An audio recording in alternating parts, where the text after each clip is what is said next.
We're stuck on the Millennium Falcon at Walt Disney World during our Thanksgiving vacation. Am I a bad gunner? You are kind of, it's your fault, executive producer Jeff. Hit that button. Does that button start the show? Roll the open. Every day. Here we go. Let's make it a good day. Every day. We do it our own way. Sing it out every day. Yeah, let's make it a good day. Every day. Oh, no matter what they say. Oh, yeah, yeah. Now, here's Jason.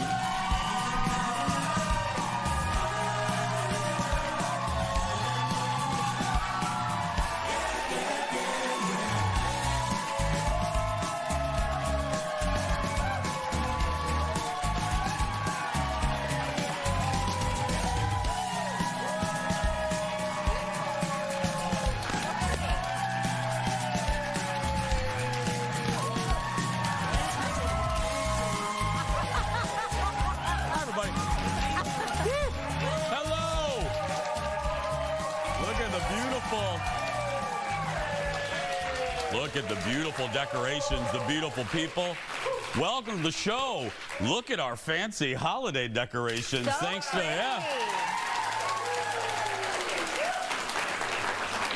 thanks to Home Furniture. And good news, we're going to decorate one full row of people before the show's over. That's right, yeah. That row right there, we'll get them, yeah. That woman's like, I didn't sign up for that. Anyway, welcome. By the way, can I tell you, welcome to the show. What you just saw, we call that the cold open. That really did happen. We were stuck, that's executive producer Jeff, we were stuck on the Millennium Falcon not once, but twice. The ride broke down with us on it, and it was Jeff's fault. It was, yeah, it was totally Jeff's fault. Yeah, it's fine.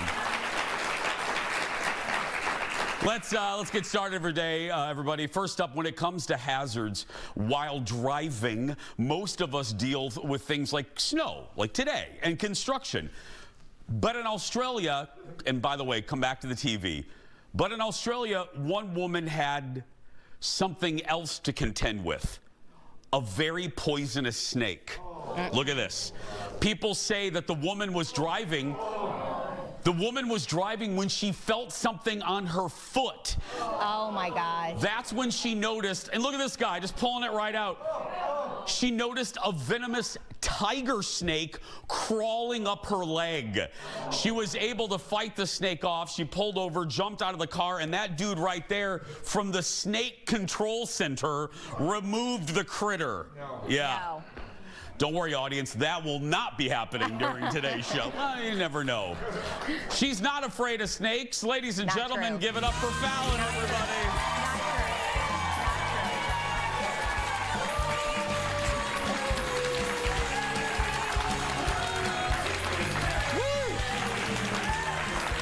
Woo! Are you afraid of snakes? I don't know that about you. Are you afraid of snakes? Oh my, haven't you seen when we have snake discovery in here? Oh, that's right, you are. No, I don't. Yeah, and also I would never work for that group in Australia. I want to visit Australia so bad, but they really do a good job of keeping me freaked out with like the spiders and snakes and kangaroos, oh my. I just said that. It's terrifying. I just said that, no offense to the good people of Australia, they have critters that can kill you. Yes.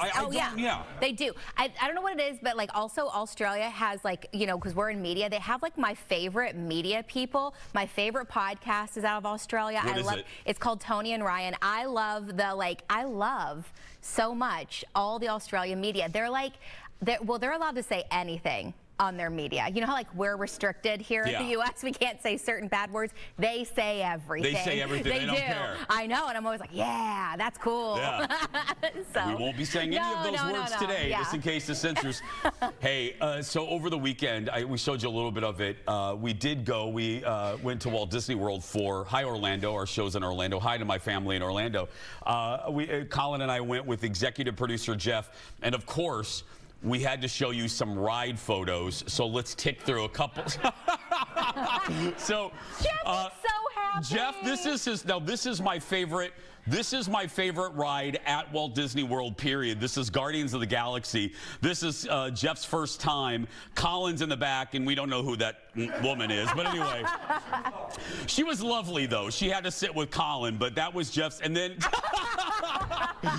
this is us on Tron. This is Jeff's first time on Tron, which if you haven't been on this ride, it has like a 0 to 70 launch within like a second. And then that's the moment. This is us on this is us on Everest with Colin poking a little fun at us. I'm praying to various gods at that moment. And then I think we have one more. And then, okay, now look closely. Where are we, Jeff? Oh, we're in the middle of the right-hand side of the screen, but we're gonna forget us. Jeff noticed some favorite people on here. Okay, Leo, go to the next one. I love that woman in the back row holding on to her hat. She's like, what is going on here? Oh, it was a good time. We have some more, we have some best thing evers coming out of there. We'll do it later in the week. Really quickly, did you have a good turkey day? I did, yeah. We were both in Orlando, but we just weren't together. But my sister lives in Orlando, so we went there for Thanksgiving this year. And we went to a place called Silver Springs, which I'll show some stuff maybe tomorrow. Tomorrow, yeah. We did kayaking with manatees, and it was so cool. And I sent it to them, and they did not care at all. they were like, yeah, we're Disney, lose my number. But no, manatees, oh, they're so cute. We didn't care at that moment only because we were a couple cocktails in. I mean, that's the only reason why. Yeah. That's fair, yeah. That's Thank you, audience. It's true. We cared when we sobered up a little bit. We were fine, good, yeah. Let's get started, everybody. It's time for the hot dish. Activate it, Leo. Here we go. Okay, first up, speaking of the holiday box office bonanza, Hollywood is counting its millions like Scrooge McDuck after the highest grossing Thanksgiving weekend ever. Oh. Ever in theaters. Despite reviews, Disney's Moana 2 opened to record numbers. Listen to this. It earned $221 million. It is the biggest 5-day debut ever, beating Frozen 2. Wow. The movie also has the highest Thanksgiving Day and the highest Black Friday earnings of all time. Wow. You saw it over the weekend. Yeah, our whole family went to see it, and I think we all had the same takeaway, kind of similar to yours. I loved the movie. Everything was beautiful about it. The story was really great. The songs just didn't hit. You can really tell Lin-Manuel Miranda didn't do this because the soundtrack for the first Moana was so good. Yeah. But the story was so good. We all really enjoyed it. And the animation was beautiful, wasn't it? Yes, it was. Did you stay? Did you see that there was an ending credit after? Like ending scene after the credits? No, girl, our screening got done at like 9, and Daddy has to go to bed. Oh, well, my sister and brother-in-law, they always stay until the end of like credits, and I don't. I bail. So my brother-in-law was like, I recorded it for you. I was like, you can't do that. You can't do that. You can't do that. That's a copyright violation. He's like, I'm not posting it. He's like, but you guys were in the bathroom. So there was an ending credit if you go see it. Or if my brother-in-law can send you a copy. I just kidding. I was like, oh, God. Send a request to Fallon's brother-in-law's Gmail. Wicked continues to be strong as well. Wicked pulled in another $117 million over the holiday weekend. Listen to this, audience. It's now the biggest Broadway movie adaptation of all time, beating out, are you ready? It has already beat out Grease. Oh, Grease. Gosh. I'm telling you, much to the chagrin of some of the staff members here in our building, I'm blasting the soundtrack in the dressing room. I know, I hear it. I know, Fallon hears it every day. I want to take my mom this week. I love it. I love it so much. It's so good, but nothing will top Grease for me, probably. Wicked was so amazing. I just feel like they're very different. It's actually surprising to me that it beat Grease just because I feel like, you know, when Grease came out, there wasn't as much competition in the world of visuals, whereas like Wicked, now you have so many other options. Go back and watch Grease with adult eyes. It's dirtier than you remember. Thank you. I'm watching it now going, what? Oh, yeah. And I'm not Polly Prude at all, but I'm watching this going, what is this? And children versions of you and I were, oh, go grease lightning. We're doing Yeah. a full dance, and our parents are like, all right, okay, yeah. We had no idea what half that stuff meant. No, no. Next in the dish, the role that changed her career. What am I talking about? Well, it's been nearly 35 years since Demi Moore starred in Ghost. But in a new interview for the online show Hot Ones, Demi says that she wasn't sure if Ghost would be a hit. She says because it had so many genres mixed together, she read the script, she's like, this is either gonna be amazing or a complete disaster. Well, hello, we all know it was a major hit. I actually would say it was a phenomenon, becoming the biggest movie of 1990, earning 5 Oscar nominations. She also, and then Whoopi won, she also referenced this iconic scene, this one right here for the youngins, when one single tear ran down her face. Listen to this story. Reading the script, I was so overwhelmed at the kind of grief that I was going to have to tap into.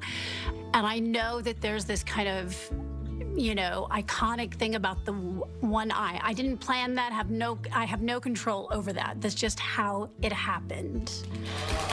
Isn't that great? It makes it even more special to me. Studio audience, I don't know if you heard me when I was saying to Fallon, that makes it more special to me, actually, knowing that now I'm going to watch that completely different now, knowing that that was not makeup, because now stars have something that they can put in their eyes. It's little drops that makeup artists can put in your eyes to make you cry. Jeff puts it in our eyes sometimes to make us emotional. Yeah, absolutely. But do you like Ghost? Yeah, but I haven't. I mean, I saw it so long ago. I need to go back and rewatch a lot of movies. This weekend we rewatched While You Were Sleeping with Sandra Bullock. I love that movie. It is it's even better than I remember. So I'm like, I need to go back and watch a lot of the classic movies like Ghost. Whoopi is so good in that. Again, one of my favorite fun facts ever for a movie. The studio didn't want Whoopi Goldberg. Oh. Did not want Whoopi Goldberg for Oda Mae, and Patrick Swayze went in and went to bat for her and said, if you don't give this to Whoopi, I'm not going to do it. Oh, wow. And until the day he died, Whoopi and Patrick remained dear, dear friends because Patrick stood up for Whoopi. Wow. Yeah. Just, by the way, Demi, yeah. By the way, Demi's, if you've seen her a lot lately, because she's getting Oscar buzz for her new movie called Substance, which my executive producer on the radio side said is crazy, but good. Bjorn said the same thing. That it was like crazy. I can't wait to see it. We have a very special guest. Jimmy Jam is coming up in a little bit. Stay with us, everybody. Back in a moment.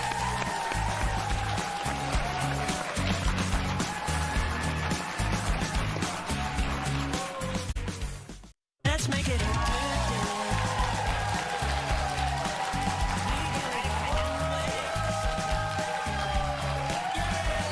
Welcome back. Welcome back to the show. More Hot Dish now, and we're headed to Hollywood for our next serving audience. Give it up for Branson from TMZ. Hi, Branson. Hey, good morning. How you doing? Good, buddy. First up, Casey Musgraves stopped her concert because of an aggressive fan. That's putting it mildly. Tell everyone what she did. I personally love that she did this. No, absolutely, you're right. Me too. Well, Casey Musgraves in Florida was having a concert in Tampa, and it was a packed house. People were all over the arena. So Casey, during her shows, she likes to move around. So during her performance, she went down into the crowd as she was singing one of her hits. And at one point, and it's on footage now viral footage, someone grabs Casey, almost spinning her around, making her caught off guard completely, and then at that moment she takes away the mic from her mouth and says the words "what the f." I can't say the word, but she was pretty upset. We could see that in that footage, and then she shakes her head and she walks off, kind of storms off, pretty upset. But this is not the first time we've seen this, especially in the recent times. There's Zach Bryan, people throwing things at him on stage. We've seen other artists have things thrown things at them on stage. So I mean, this is kind of a really concerning concerning trend we're seeing. Thankfully, she was okay. It wasn't too bad, but we don't even know if that fan was booted. I don't think that they were, so that's concerning too. It's, I could go off on this for an hour. It is this thing where people think because they buy that ticket, they're entitled to do whatever they want to do. I really think that's at the crux of the problem here. Ridiculous. It's ridiculous. Next, the top NFL star gets engaged to his actress girlfriend, and that leads to pressure on another football star. Explain what I mean. Well, can you guess who this is? Let's guess here. Travis Kelce, Taylor Swift. Obviously, fans have been clamoring for Travis to get down on one knee to propose to Taylor Swift, and this all happened on social media the last few days. People were just messaging Travis, commenting on Josh Allen and Haley Steinfeld's post where Travis said congratulations to the engaged couple in the comments, and then that was met with at least 5,000 to 10,000 responses to Travis Kelce's post saying, you next, your move, buddy. So everybody wants him to get down on one knee and make that question happen. We know that he was at Thanksgiving this week with the family. They were all together. And in my opinion, what could be more, proposal setting up than that? All the family at Thanksgiving together. So I don't know. Maybe we'll see it soon. Everybody wants it. Do you want to see it? Do you? I mean, sure, I love. And there you go. As the staff laughs at that. Anyway, there you go. Finally, let's just call this story Botox regrets. Meghan Trainor, right? Meghan Trainor, she revealed an interesting thing about herself, that she had too much plastic surgery, too much Botox, specifically in her forehead. She went on her podcast last week, and one of her co-hosts said, hey, Meghan, go ahead and try and smile for us. And in this clip, she tried to smile, and she couldn't do it. She got to the mid-range. There was way too much Botox in her face. She said she had a bunch done in her forehead, a few done on the lower part of her face as well, but she can't smile. She says that, and I quote, she says that when she smiles, it looks like she's smiling about someone who had farted in the nearby area. That's what it looks like. I don't know. That's what she said, but she kind of knows a mid-tier smile like this. Can't have too much Botox. I mean, what a great way to end this segment. I love it. Branson, thank you, buddy. Have a good week. We'll see you next week. You too. Talk to you soon. I love it. Bye, guys. TMZ.com for more. I always like how Meghan Trainor is very honest. She also said she's going to get a boob job because she's had 2 kids, and she's like, I want them to go back to how they were. So she's going to do that. I love her honesty. I've had Botox. I don't care to it. I mean, I'm 50 for heaven's sake. What? It's wore off. I can smile now. I'll get it before Christmas, and then I won't be able to smile. But yeah. Also, as Jeff said, Taylor's birthday is like next week, but also this coming weekend is the final weekend of the Eras Tour. She's wrapping up the Eras Tour. Big weekend for Taylor. I had Botox one time, and it wasn't done well, and it caused one eyebrow to go up, and I looked like I was curious for about a month. You know what I mean? Like, yeah.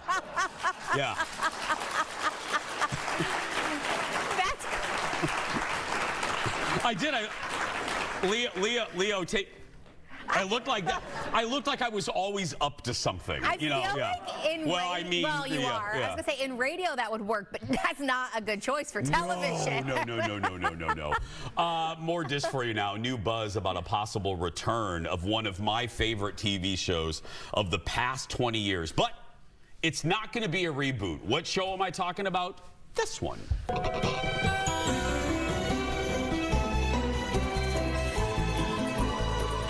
Yep, that great theme by Danny Elfman. Here's a look at the pilot. Look at Eva. The creator of Desperate Housewives, Mr. Mark Cherry, just talked to People magazine and says that he has a few ideas on how to reboot Desperate. Cherry says that he'd love to set the show in an earlier decade because Wisteria Lane is a character on the show. Mark says he wouldn't do the show with the original cast, even though more people are watching it now all over again because it's streaming on Hulu. I absolutely agree with his take on this. I'm a big Desperate fan. I loved it. There's some seasons that, hello, Alfre Woodard, season 2, person locked in a cage. Anyway, but I loved the show. He's absolutely right because they went through 9 seasons with these characters. The oil well is dry. Right. Set it like in the 60s, Housewives in the 60s, or that's a great way to do it. Yeah, I would also like modern day as well. Modern day would be great. Yeah, that'd be good. But I watched, I feel like a few of the seasons. I was younger when that came out. I did not finish that series though. I think it got a little too over the top for me. It did. Yeah. I mean, after the tornado went through a residential neighborhood and only got that neighborhood. That is kind of how tornadoes work, though. I know, They're but sneaky. then a couple months later, a plane crashed in that same neighborhood. That's bad luck. That's when you're Wow. stretching Yeah. the reality. I can't believe that kept happening. Time to call Century 21. That's right, yeah. I do love it, though. Up next, she's an Oscar-nominated actress, but Keira Knightley can do more than act. She was a guest on Graham Norton this weekend, along with Cher, and showed off, you got to see this, her unusual musical talent. Look. Now, the last time Keira Knightley was here, you delighted us by playing music using your teeth.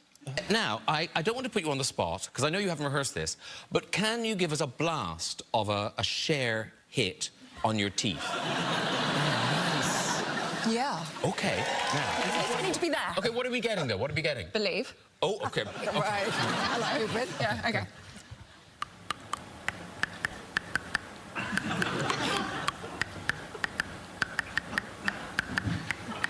She's hitting the note.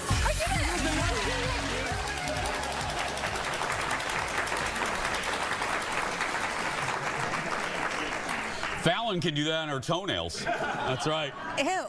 That's so gross. We learned that in Indiana. I learned good jug playing in Indiana. That's but right. I did not hear Believe from that at all. Did anyone? I didn't. I just heard her clicking her teeth. I can hear it because gays pick up that sound more naturally. We pick up Cher before you will. Yeah, it's like whale calls for us. That's yeah. fair. Okay. We hear Cher naturally. Yeah. It took me a little longer. Okay. There's a woman, I gotta tell you, if you ever want me to not do something, don't tell me to not do it. There's a woman that hates every time I make a joke like that, she sends me a typewriter note. So now I'm just doing it because I want to irritate her. And I mean, yeah.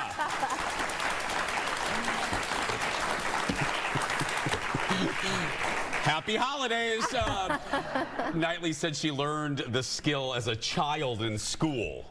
Yeah, because she predates iPhones like That's me, right. you know? It's like you got to figure out a way to entertain yourself. Well, up next, the Jason Show offices are extra busy right now thanks to all the Christmas cards coming in from all of you.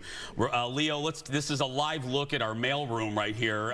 This is our the audience. It's so busy. The audience doesn't believe that this is our mailroom, but this is this is all the mail coming into us right now and to our holiday mailroom as we're processing. That's right, all of those packages are coming to us. This is all part of our annual, now this isn't a joke, this is our annual Christmas card exchange. Remember, if you send us a card, we're going to send one of these back to you. Fallon and I sign each of them. Our address is on the screen, but don't worry if you don't have a pen. We've also posted it on our socials. So throughout the holidays, we're going to highlight a few of the first cards we received. The first one is from Deb in Mankato. Hi, Deb. This one is Deck the Halls with Balls of Holly. Oh my goodness, there's lottery cards. Oh, there's lottery. No. You have to do the thing. No. What? You have to do the thing. What? When someone gives you a card, like your grandma with money, you have to do this. Oh, I love this. And then you read the card and act like you don't care about what's inside, even though your heart's now racing. Oh, I love the card, Grandma. Oh, oh my gosh. Oh my God, thank you. Oh, yeah. That's how you have to do it for Grandma. Oh my God, Deb, this was so thoughtful. Thank you. Next is, let's see here, the Parkers from Iowa City. Hello. Oh, now they're crafting it up. They made a homemade one for us. That's right, I know. That's a lot. Our families don't even put that much effort into us. No. Yeah. Oh, handcrafted by a lovely lady in Iowa City, Iowa. She donates all of her proceeds to animal shelters. Oh my gosh, I love that. nice. I love that. Finally, Roxanne. Hello, Roxanne in Orlando. Hi, Orlando. A little cardinal she sent us. Leo, let's take, there we go. Look at that. Thank you. So, Roxanne loves the show, and thinks Fallon is pretty. Look at that. Thank you. Thank you, Roxanne. It's very nice. There we go. I think you're pretty too. Oh my God, thank Keep you. those cards coming in. The more cards, the more the bosses have to sign. We'll be right back, everybody. Back in a moment. He's a super producer. She is a super music archivist. The one and only Jimmy Jam, and author and music archivist Andrea Swinton are here to talk about a new book about the great Cornbread Harris. That and more when The Jason Show continues.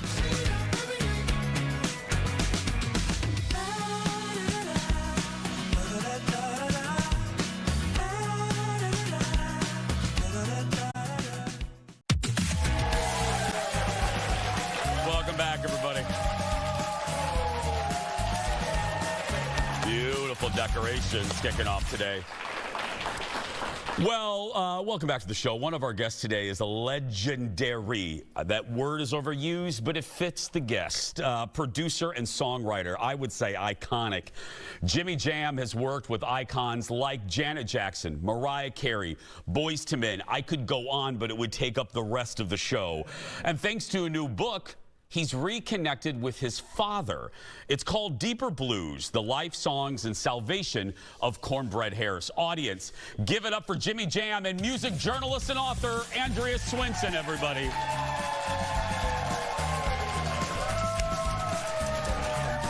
Good buddy. Thank you for being here. Welcome. Thank you.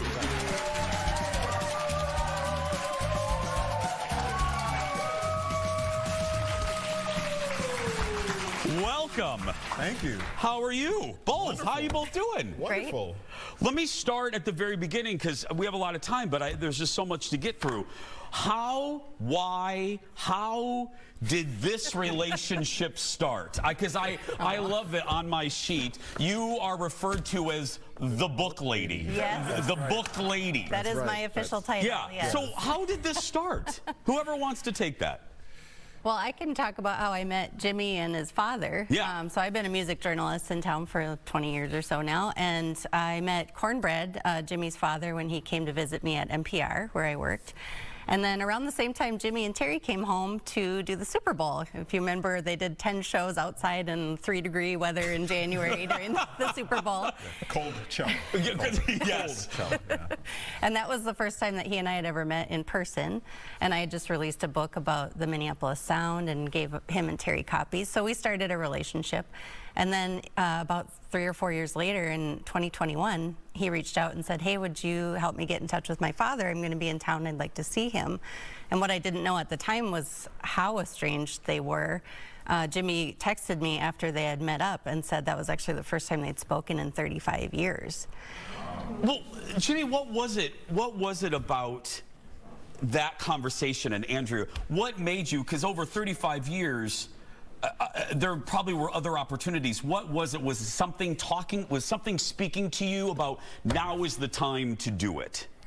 I think the biggest thing that now looking back on it, I realized that the story really was that my father left basically when I was 15 years old because he wanted to pursue music. And the fact that he had gotten married and kind of agreed to give up music and work a regular job, he basically kind of sacrificed what he wanted to do for a living in order to raise me. I didn't really make that realization until after I had raised my kids. And then I realized that I wanted to, if he was feeling any sort of guilt or any sort of, I wanted him to know I had no bitterness or no remorse or anything. Like, I felt like I just wanted him to feel like I appreciated everything that he had done for me. And I didn't realize it until later on because my mom let me drop out of high school to pursue music. And somebody said, do you think the reason your mom let you do that is because she didn't let your dad pursue it? And that was the thing that just kind of went bing. Isn't it funny, as a guy myself, my dad and I were not close.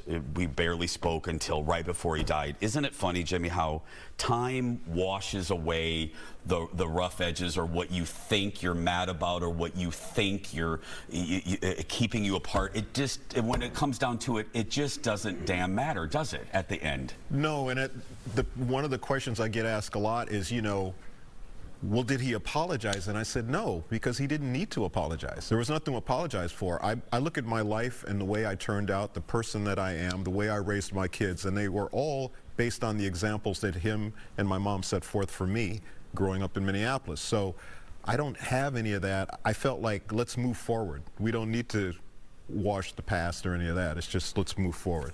And Andrea, what was it like for you being kind of the catalyst and the mover? I mean, you're moving this forward.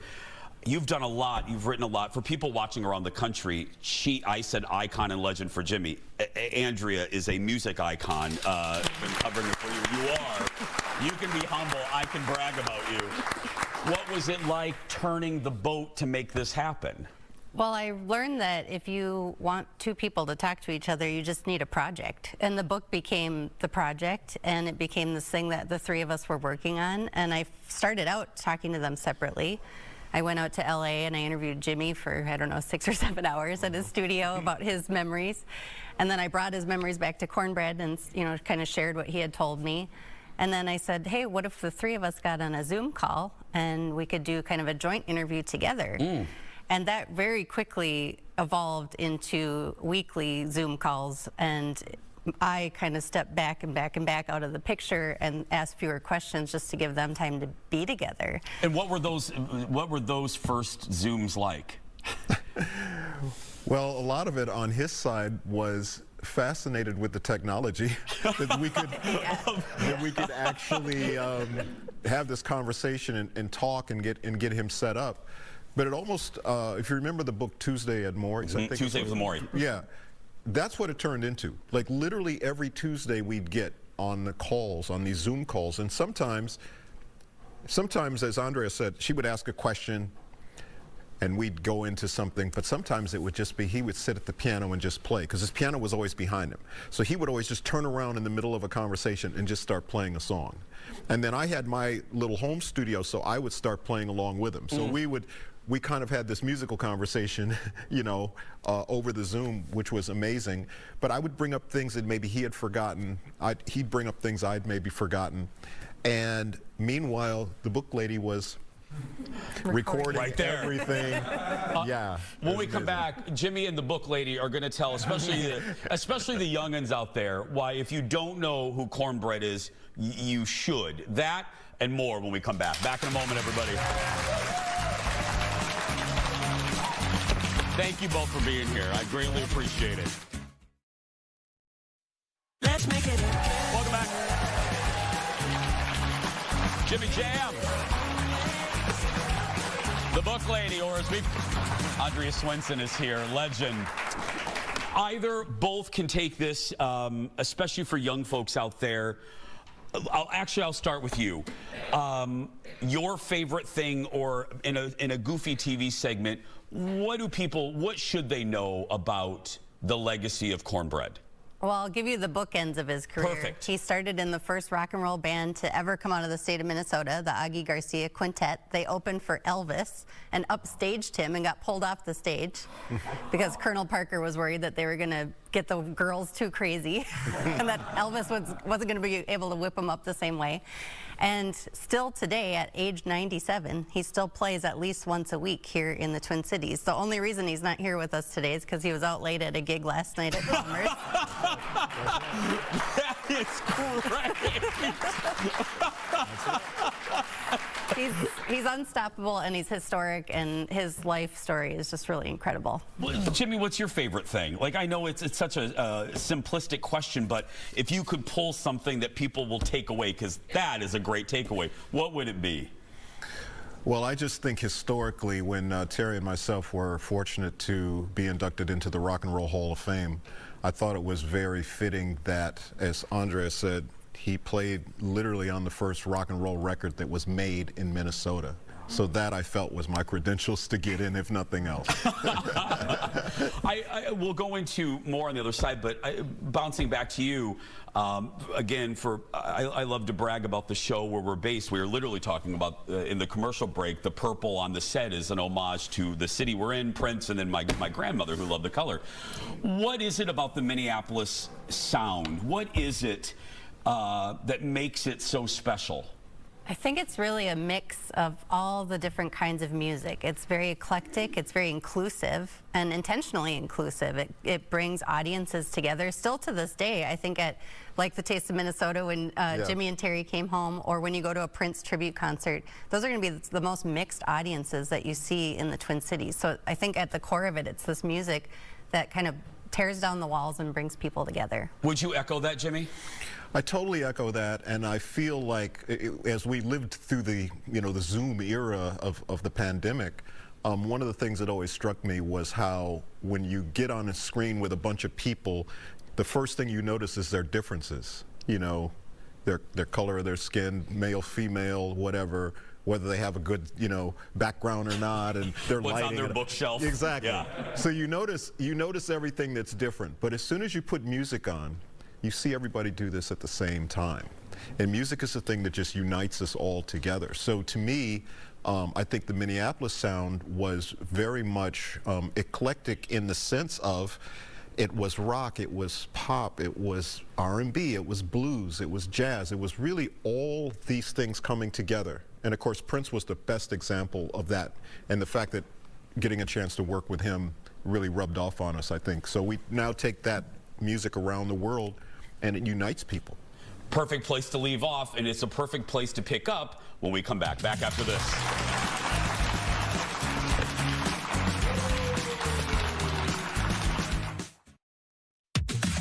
Welcome back. More of our conversation with two of the greats, Jimmy and Andre. The book, go get it. I'll tell you information on how to at the very end. Let's get into the finally save the career for last here. I'm going to throw out some things. You tell me the first thing that comes to your mind, Jimmy. When you executive producer Jeff and I were kind of geeking out, and we try to be professional with guests, but yeah. But we're of the generation where Janet hit right when we were teenagers. So you mean a lot to us. Your music means a lot to us. I think we represent a big chunk of our audience. Let me just ask a very basic question. What is the magic of Janet? Every artist has something, but what is it about Janet? Ooh, well, I think, first of all, growing up in a musical family, so she was exposed to a lot of great music, and I think that rubbed off on her, so to speak, and she kind of got the chance to watch her brothers perform with them, do all of that. And the thing we were able to bring to her, I think, that worked was she had so much attitude as a youngster, if you watch her to old TV shows and that. And that's what we were able to bring back on Control. And also bringing her to Minneapolis, I will say, geographically was a big thing, rather than the comfort of LA. Why? Well, because she was kind of going through that point of her life where she was kind of growing up and growing into her own. And so she had been used to bodyguards and limos and all that kind of thing. We gave her, I think, a Chevy Blazer, a Thomas guide, because there's no GPS. No GPS, it's pre-GPS. And she had to get to the hotel, to the studio. I think we gave her like the directions to Blockbuster Video to get videos, or to the sushi place or whatever. But she literally grew up in Minneapolis. That's where she became independent and realized she could do things on her own. And that became the... Strategic on your part, my friend. Well, no, we just wanted to come up here, so I don't know how much...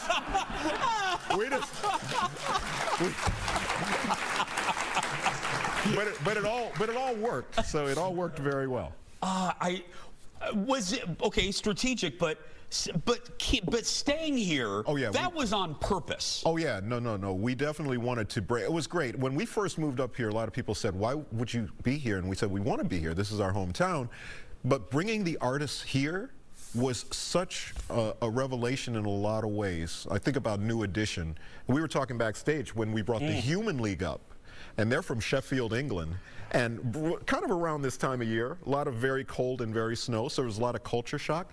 But to me, some of the greatest records came, I think, because we were very concentrated on working. It wasn't like we were trying to run to the beach or trying to do anything like that. It was like let's be in the studio and let's get some work done. And for you as a historian, a great era for the Minneapolis sound, would you not say? Absolutely. I mean, that's when Jimmy and Terry are really responsible for taking it global. I mean, Prince got it started, of course, but it was very much tied to him and his projects. And then it started to extend to people like Janet Jackson and Human League, and it really made the Minneapolis sound a sound that could be, you know, marketed and broadcast. Howard Stern always does this really well when he's a lover of musicians and he has them go through the catalog and tell great stories about the making of it. And obviously in a TV segment of 4 minutes, I would love to dissect, but I'll ask you one. What have you done for me lately? There's a story, right? It wasn't really, you wanted it, didn't you?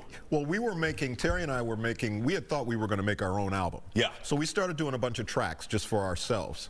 And there was a guy named John McClain, well, still is a guy named John McClain, he's still around, but he was the A&R person for A&M Records. And he came to town to listen to Control. And we played him everything, and he said, like all A&R people do at record companies, I just need one more. So what are you talking about? You know, we had Control, we had Nasty, we had Pleasure Principle, we had all these songs, right? When I Think of You, I just need one more. So anyway, we're in the car driving, we put on our cassette, we said, listen to our stuff. Cassette, by the way, cassette. We put the cassette on, about the third song in, he goes, that's the one I need for Janet. Play it for her, and if she likes it, give it to her. And we're like, what are you talking about? That's for our album. He said, no, play it. Anyway, Janet comes to the studio the next day. We put the song on, don't say anything. We watch her. She's on the couch. She kind of walks in. She kind of looks at us. She points at us. When the song goes off, she goes, who's that for? And we said, well, you if you want it. And she said, oh, I want it. That song became What Have You Done For Me Lately? Oh, really? Yes. What is it like, before we run out of time, I heard a story once when Dolly heard Whitney sing I Will Always Love You, and Dolly was in a car at a gas station and she heard it for the first time on the radio, and she described it so perfectly.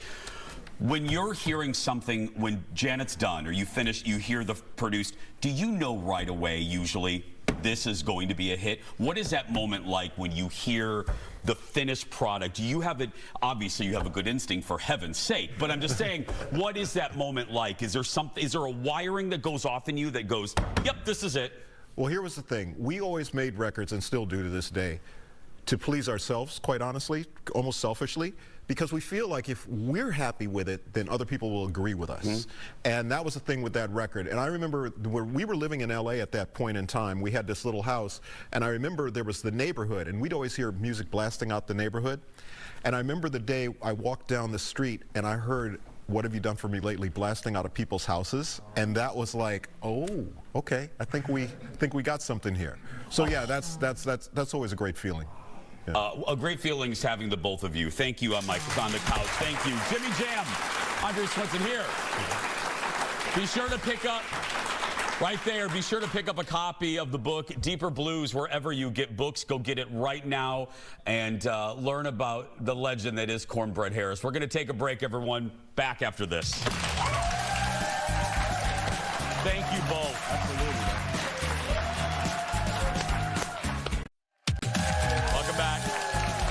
Don't forget to come hang with us. We want you to be part of our studio audience. The good news is tickets are completely free. Well, Fallon does charge you a few Fallon fees, but that's fine. Yes. Head to eventbrite.com and search the Jason Show. Pick a date and join the fun. Please only pick a day where you can really show up. Like tomorrow. Yeah. That's right. I just got a note that we have like 2 farm animals here. Okay, that's great. That's right. We'll be right back. Back in a moment, everybody. Those gosh darn Tuesdays, they're always hard. Welcome back.